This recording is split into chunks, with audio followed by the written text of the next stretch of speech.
कन्हैया एक गरीब मजदूर था और गांव के मुखिया अमीर चंद के पास मजदूरी किया करता था। कन्हैया पर उसकी बूढ़ी माँ, पत्नी सुरीली और 2 बेटियों की जिम्मेदारी थी। कन्हैया जी तोड़ मेहनत करके भी इस जिम्मेदारी को बहुत अच्छे से नहीं निभा पा रहा था, लेकिन फिर भी उसकी आंखों में अपनी बेटियों को लेकर एक सपना था जिसे वो हर हाल में पूरा करना चाहता था। अरे माँ साहब, राम राम। राम राम। तुम कन्हैया लाल हो ना, रीना और मीना के बापू?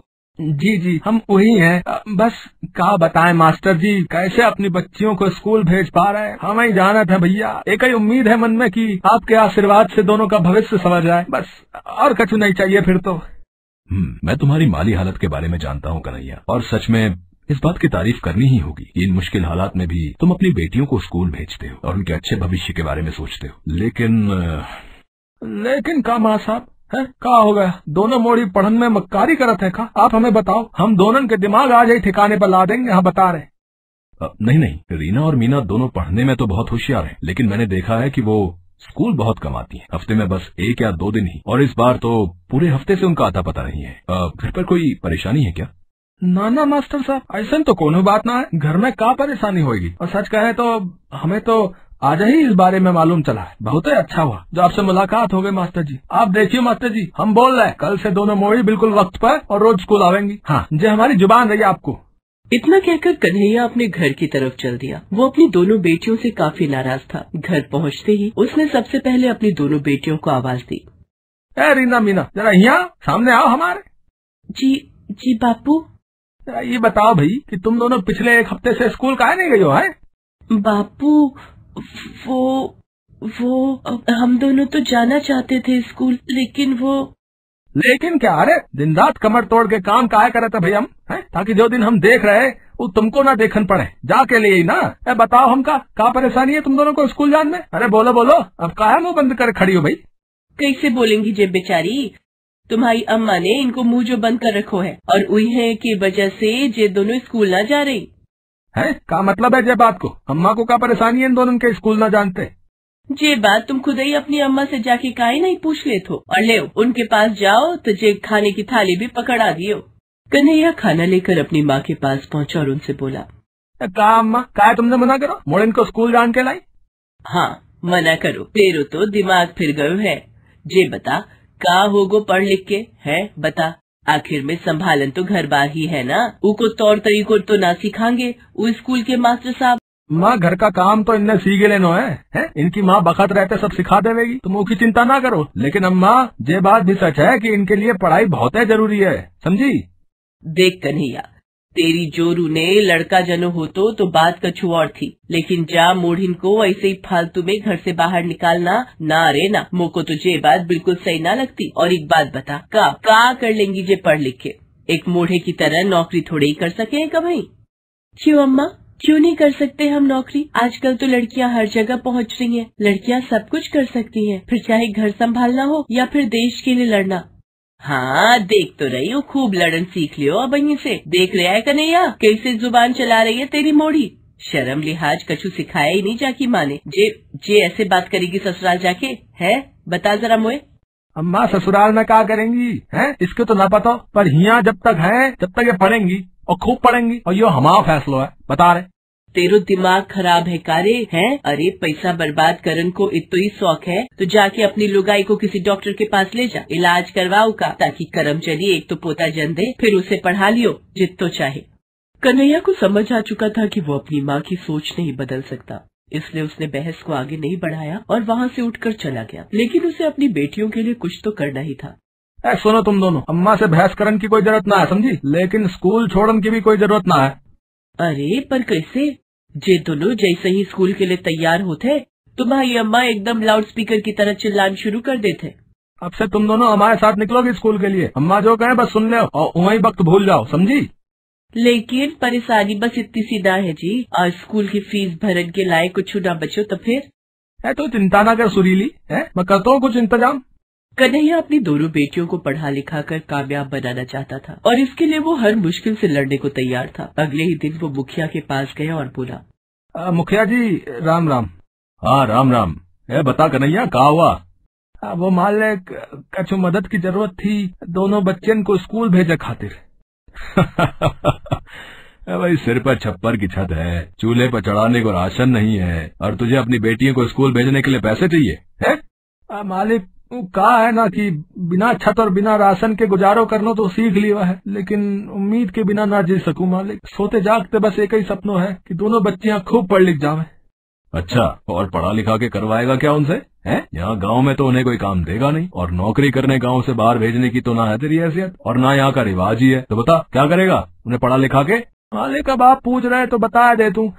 वो कहा है कि हमारी जिंदगी में एक और सपना है कि हमारी औलाद देश के लिए लड़े, मतलब कि अपनी बच्चियों को फौजी बनाना चाहता हूँ मालिक।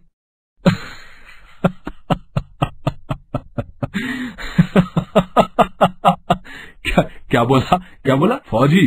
वाह रे वाह कन्हैया वाह, मान गया रे तुझे। अरे पागल, अगर तेरा यही सपना था तो इसके लिए तुझे बेटे पैदा करने चाहिए थे। लड़कियां खुद की रक्षा तो कर नहीं सकती, देश की क्या करेंगी? खाक है? करेंगी मालिक, जरूर करेंगी। माँ साहब बता रहे थे अब लड़कियां भी देश की फौज में भर्ती हो सके, बहू के लिए खूब अच्छे से पढ़ाई करने की जरूरत है। अच्छा तो फिर ठीक है, बता कितने पैसे चाहिए तुझे, मैं तुझे देता हूँ। जब तक चाहिए होंगे तब तक दूंगा, पर याद रख जो तेरी लड़कियां फौजी बन गई तो ठीक, वरना चौगुने सूद के साथ अपना पैसा वापस लूंगा तुझसे। कन्हैया ने बड़ी हिम्मत करके मुखिया की शर्त मान ली। उसे अपनी बेटियों पर पूरा भरोसा था। रीना मीना खूब मन से पढ़ने लगी और हर क्लास में अव्वल आती रही, लेकिन इसके बावजूद भी उनके लिए देश की फौज के रास्ते कैसे खुलेंगे, ये एक बड़ा सवाल था। मुबारक हो कन्हैया, रीना और मीना ने 12वीं में पूरे स्टेट में टॉप किया है। सच में दोनों ने नाम रोशन कर दिया, न सिर्फ तुम्हारा बल्कि पूरे गांव का भी। और सुनो, परसों इन दोनों को राज्य के मुख्यमंत्री से सम्मान मिलने वाला है। ये तो बहुत बड़ी बात है मासा, लेकिन एक बात तो बताओ, ये दोनों फौजी कैसे बनेंगी? उसके लिए क्या करना पड़ेगा? कुछ नहीं, इन्हें ऐसे ही आगे भी पढ़ाओ, और जब भी फौज में भर्तियां निकलेंगी इनके हिसाब से तो मैं तुम्हें बता दूंगा। कन्हैया को दिलासा देकर मास्टर जी वहाँ से चले गए, लेकिन कन्हैया अब भी परेशान था। उसे बार बार मुखिया की शर्त याद आ रही थी, लेकिन फिर भी उसने हिम्मत रखी। 2 दिन बाद रीना और मीना को राज्य की राजधानी में बुलाया गया और एक बड़े समारोह में दोनों का सम्मान हुआ। शाबाश बेटा, ऐसे ही मेहनत करती रहो, राज्य सरकार हमेशा तुम्हारे साथ है। अच्छा ये बताओ, आगे क्या करने का सोचा है? क्या बनना चाहती हो दोनों? सर, हम दोनों देश की सेना का हिस्सा बनना चाहती है। क्या सच में? बेटा एक बार फिर सोच लो, देश की सेना का हिस्सा बनना और बने रहना दोनों ही बिल्कुल आसान नहीं है। हमें पता है सर, लेकिन हम तैयार हैं, क्योंकि फौजी बनकर देश के लिए लड़ना सिर्फ हमारा ही नहीं बल्कि हमारे बापू का भी सपना है, और हमें ये उनके लिए करना ही है। रीना और मीना की बातों से राज्य के मुख्यमंत्री बहुत प्रभावित हुए और उन्होंने फौरन ही अपने स्टाफ को रीना और मीना की मदद करने के निर्देश दिए। राज्य सरकार की तरफ से रीना और मीना को स्कॉलरशिप दी गई, जिसकी मदद से दोनों बहनों ने एक साथ एनडीए के एग्जाम की तैयारी की और फिर एक ही बार में एग्जाम क्रैक भी कर लिया। अब सब कुछ बदलने वाला था, कन्हैया के हालात भी और गांव में सबकी सोच भी। वाह कन्हैया वाह, मान गए भाई, तुम्हें मान गए। अब से तुम्हें मेरे यहाँ मजदूरी करने की कोई जरूरत नहीं है। ना मालिक, भगवान के खातिर ऐसे जुल्म ना करो। मैं आपको सारों पैसों सूद समेत वापस कर दूंगा, कसम से। तो काम से ना निकालो मालिक। अरे कन्हैया, तुम सच में कमाल ही हो। देश की फौज में अफसर बनने वाली हैं अब तुम्हारी दोनों बेटियां, तो मजदूरी करते अच्छे लगोगे क्या तुम? हैं? और रही बात पैसों की, तो तुम शर्त जीत गए हो भैया, साथ ही सबका दिल भी। हाँ, तुम्हारी बच्चियां अब देश की सेवा कर रही भाई, तो हम सबकी जिम्मेदारी है तुम्हारी और तुम्हारे परिवार की सेवा करने की। जाओ अब घर जाओ और बस आराम करो, बाकी किसी बात की चिंता मत करो। अब तो पूरा गांव है तुम्हारे साथ, क्या समझे कन्हैया? मुखिया की बात सुनकर कन्हैया के चेहरे पर मुस्कुराहट आ गई। उसने पहली बार मुखिया के सामने अपनी गर्दन उठाकर बात की और गर्व से छाती चौड़ी करके अपने घर की तरफ वापस चल दिया। रोज की तरह आज भी मोहिनी का काम में मन नहीं लग रहा था। सीधी सादी ऑफिस में अपनी सीट पर बैठी मोहिनी कलम से पेपर पर अजीब अजीब आकृतियां बना रही थी। मोहिनी मुंबई में अकेली रहती थी और वहीं एक दवा बनाने वाली कंपनी में काम करती थी। मोहिनी अपना काम बखूबी करती थी। जब से उसने यहाँ काम शुरू किया था, बहुत मन लगाकर काम करती थी और बहुत मेहनती भी थी। मोहिनी बहुत सादगी पसंद लड़की थी। बाकी लड़कियों की तरह सजना संवरना उसे पसंद नहीं था, लेकिन उसका बॉस हमेशा उसके काम में खामियां निकालता रहता था। शायद वो मोहिनी से कुछ और ही एक्सपेक्ट करता था, जो मोहिनी पूरा नहीं कर रही थी। वो जब भी किसी काम से बॉस के केबिन में जाती, उसका बॉस किसी न किसी बहाने उसे डांटता, उसके द्वारा किए गए काम में कमियां निकालता। मोहिनी इन सब से बहुत परेशान रहने लगी थी। उसका अब काम से मन हट गया था। उस दिन भी मोहिनी किसी तरह अपना काम निपटाकर ऑफिस से निकली।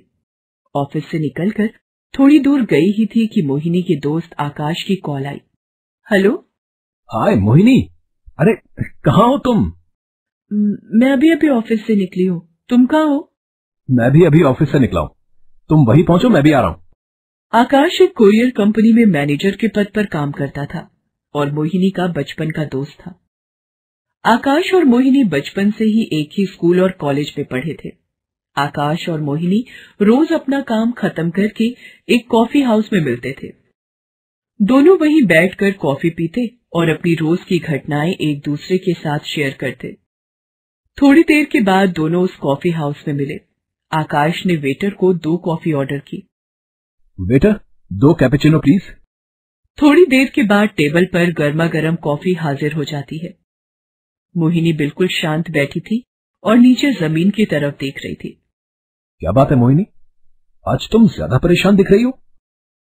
क्या बताऊं यार, रोज की वही टेंशन। ऑफिस में काम करने का मन ही नहीं करता। बॉस को मेरा कोई काम पसंद ही नहीं आता। यार आकाश, ये वही बॉस है। जब मैंने शुरू में ज्वाइन किया था तब तो मेरे काम से बहुत खुश था, लेकिन जैसे जैसे दिन बीतते गए इसने मेरे काम में खामियां निकालनी शुरू कर दी है। मुझे तो लगता है कि कहीं ये मुझे नौकरी से ना निकाल दे। अरे यार, तुम भी ना कुछ ज्यादा ही सोच रही हो। ऐसा कुछ नहीं होगा। भगवान करे कि ऐसा कुछ ना हो, लेकिन आकाश, ऑफिस के हालात वाकई में बहुत खराब है। ये कहकर मोहिनी तुरंत अपनी कुर्सी से उठ गई और वहां से जाने लगी। तभी आकाश ने पीछे से उसे आवाज दी। मोहिनी रुको। मोहिनी ने पीछे मुड़कर देखा। रुको, मैं बिल पे करके आता हूँ। मैं आज तुम्हें घर ड्रॉप कर देता हूँ। नहीं, मुझे अकेले जाने दो। नहीं मोहिनी, तुम आज बहुत परेशान हो। मैं तुम्हें अकेले नहीं छोड़ूंगा। आकाश ने बिल पे करके मोहिनी को अपने साथ चलने के लिए कहा और दोनों आकाश के स्कूटर पर बैठकर मोहिनी के घर की तरफ चल दिए। रास्ते में आकाश ने उससे कहा, मोहिनी अगर तुम बुरा न मानो तो आज तुम मेरे घर चलो। आज तुम बहुत परेशान हो और मैं तुम्हें अकेले नहीं छोड़ सकता। नहीं आकाश, आज मैं अपने घर जाऊंगी। नहीं मोहिनी, आज तुम मेरे घर चलोगी। और इतना कहकर आकाश ने स्कूटर अपने घर की तरफ मोड़ दिया। थोड़ी दूर चलने के बाद आकाश का घर आ गया। आकाश और मोहिनी दोनों घर के अंदर आ गए। आकाश ने मोहिनी को अपना कमरा दिया और खुद बाहर सोफे पर आकर बैठ गया। दोनों आराम कर रहे थे। थोड़ी देर के बाद आकाश किचन में गया। मोहिनी को किचन से बर्तनों की आवाज आने लगी। वो किचन में गई तो देखा आकाश खाना बना रहा था। अरे, अकेले आ गए खाना बनाने, मुझे भी बुला लिया होता। अब आ गई हो तो तुम रोटी बना लेना। वो क्या है ना कि मुझे आटा लगाना नहीं आता। सब्जी तो मैंने छौंक दी है। सब्जी बन रही थी। मोहिनी ने आटा लगाया और साथ साथ रोटियां बनाने लगी। थोड़ी देर बाद खाना तैयार था। दोनों ने टेबल पर खाना लगाया और साथ बैठकर खाना खाने लगे। खाना खत्म हुआ। अब मुझे नींद आ रही है। हाँ, नींद तो मुझे भी आ रही है। तुम मेरे रूम में बेड पर सो जाओ, मैं बाहर सोफे पर सो जाऊंगा। ठीक है। इतना कहकर मोहिनी उठकर अपने रूम में चली जाती है। आज मोहिनी बहुत कम बात कर रही थी। आकाश को कुछ अजीब लग रहा था। थोड़ी देर बाद आकाश भी बाहर सोफे पर सो गया। रात के 2 बजे थे। अचानक मोहिनी की नींद खुली। उसका गला सूख रहा था। वो पानी लेने के लिए किचन की तरफ जाने लगी तो उसने देखा कि आकाश सोफे पर नहीं था। मोहिनी ने उसे घर में चारों तरफ ढूंढा। आकाश, आकाश, लेकिन आकाश घर में नहीं था। मोहिनी ने देखा घर का दरवाजा खुला हुआ था। मोहिनी घर के बाहर आई और आकाश को ढूंढने लगी, लेकिन मोहिनी चुप थी। उसे डर लग रहा था। तभी मोहिनी के कानों में आकाश के हंसने की आवाज आई। वो किसी से कह रहा था। तूने अच्छा सबक सिखाया उसे। आज वो बहुत परेशान है। आज मैं उसे अपने घर ले आया। अंदर सो रही है। कह रही थी मेरी नौकरी जाने वाली है शायद। ये सुनकर मोहिनी को झटका लगा। वो समझ गई कि उसके साथ बहुत बड़ा धोखा हुआ है। मोहिनी गुस्से में आकाश के सामने आ जाती है और उसे एक जोरदार थप्पड़ मारती है। नीच आदमी, तू तो आस्तीन का सांप निकला। मेरा दोस्त बनकर मुझे ही डसने चला है। हाँ हाँ, मैं आस्तीन का सांप हूँ तो क्या करता मैं? तुम हर जगह, स्कूल में, कॉलेज में, हर जगह मेरे ही नोट्स पढ़ के टॉप करती थी और मैं हमेशा तुमसे पीछे रहा, तो और क्या करता मैं? आकाश फिर कहता है, मैं और तुम्हारे बॉस, हम दोनों दोस्त हैं। जब तुमने उसकी कंपनी में ज्वाइन किया था तब मुझे पता नहीं था कि तुम वहां काम करती हो, लेकिन बातों बातों में एक दिन उसने तुम्हारा जिक्र किया, तब मैंने उसके साथ मिलकर तुम्हें सबक सिखाने की योजना बनाई। इतना सुनकर मोहिनी ने कहा, तुम मेरी दोस्ती के लायक ही नहीं हो। तुमने आज मेरी आंखें खोल दी कि कभी किसी पर भी भरोसा नहीं करना चाहिए, चाहे कोई कितना भी अच्छा क्यों ना हो। इतना कहकर मोहिनी वहां से आकाश के घर की तरफ गई। घर जाकर उसने डाइनिंग टेबल पर रखी स्कूटर की चाबी उठाई और फुर्ती से बाहर आई और स्कूटर स्टार्ट करके अपने घर की तरफ चली गई। मोहिनी वहां 1 मिनट भी नहीं रुकना चाहती थी। रात के अंधेरे में अकेले सुनसान सड़क पर मोहिनी को डर लग रहा था और वो बहुत गुस्से में भी थी। खैर, किसी तरह वो अपने घर पहुंची। घर आकर मोहिनी सीधा अपने बेडरूम में गई और बहुत फूट फूट कर रोने लगी। उस रात मोहिनी बहुत रोई। मोहिनी अपनी परेशानी अपने माता पिता को नहीं बताना चाहती थी।